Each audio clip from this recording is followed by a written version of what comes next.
out there. I don't know if you can see it or not, it's pretty foggy, but I'd like the flat earthers to explain why we can't see the bottom half of the ship.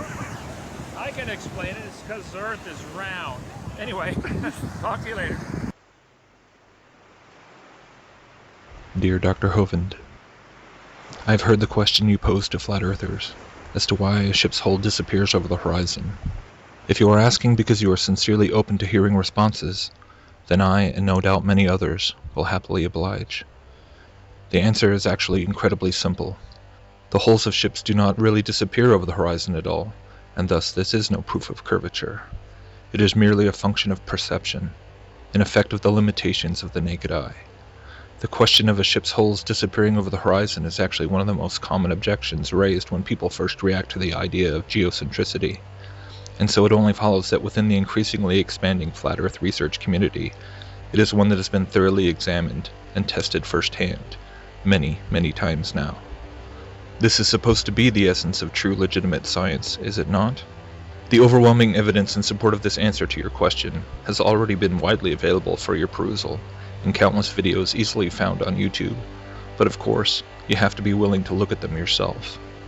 I would say this in itself is the most crucial question, because if anyone is to throw out questions and proofs against the idea which challenges their currently held paradigm, but then is completely unwilling to even look at any evidence which might suggest something to the contrary, then how sincere can we say such a person truly is in their quest to know the truth? The real irony is that these kinds of dismissive, knee-jerk reactions are actually incredibly similar to the kinds of reactions creationists are so used to encountering by people who find it ridiculous that anyone would dare question the, quote, scientific facts of evolution. How many times, over the many years which you've worked to expose the blatant lie of Darwinism, have you heard people smugly ask you a question like, so how do you explain the evolution we have clearly seen take place with the finches on the Galapagos Islands? They too will almost inevitably smirk as they ask this, believing the proofs they were taught through secular institutions to be utterly undeniable, and they completely assume that as a young Earth creationist you couldn't possibly have any kind of reasonable explanation for such a thing. Their arrogant confidence in that which mainstream pseudoscience has taught them all too often blinds them from even looking at anything contrary to their own belief system. That is not the attitude of true science. That is not what you have spent so many years of your own life advocating and exhorting people to do, both within the body of Christ and outside of it.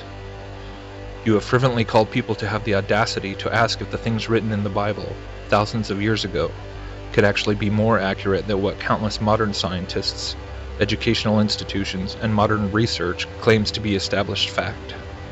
You have lived your own life as an example of what it means to ignore the mockery and slander of those who have surrendered themselves to the dogma of humanistic scientism, while rejecting the scriptures and our own God-given ability to question and reason for ourselves.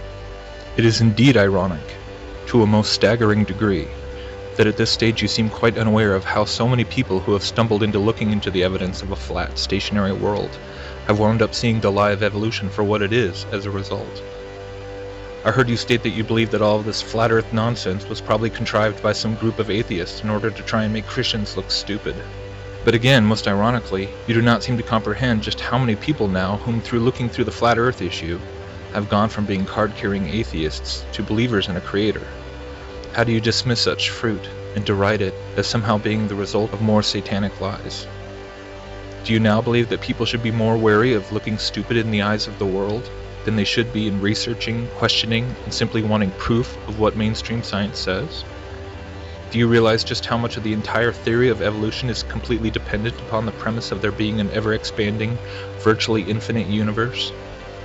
Do you realize that the monolithically accepted theory of gravity is not merely a concept and set of equations which propose to explain why things fall, or how heavenly bodies orbit around each other, etc., but actually is provided as the base explanation for how everything slowly pulled itself together after the Big Bang? In other words, gravity itself is ultimately a thoroughly evolutionary concept. Do you understand that the official explanation for practically everything we supposedly know about planets, stars, moons, comets, asteroids, and on, is all built around fitting into the model of cosmic evolution? Everything up there in that region we call outer space is explained in terms of how it created itself, is currently transferring energy and inertia, and will eventually burn out or die.